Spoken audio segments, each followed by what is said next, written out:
जो लोग सूद खाते हैं वो कब्रों से इस तरह हवास बाख्ता उठेंगे जैसे किसी को जिन ने लिपट कर दीवाना बना दिया हो।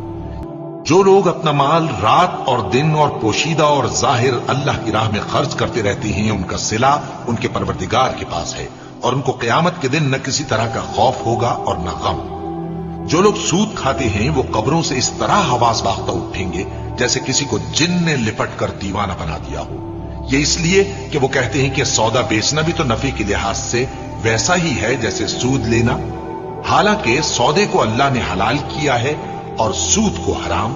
तो जिस शख्स के पास अल्लाह की नसीहत पहुंची और वो सूद लेने से बाज आ गया, तो जो पहले हो चुका वो उसका और क़यामत में उसका मामला अल्लाह के सुपुर्द। और जो फिर लेने लगा तो ऐसे लोग दोज़खी हैं कि हमेशा दोज़ख में जलते रहेंगे। अल्लाह सूद को नाबूद यानी बेबरकत करता और खैरात की बरकत को बढ़ाता है।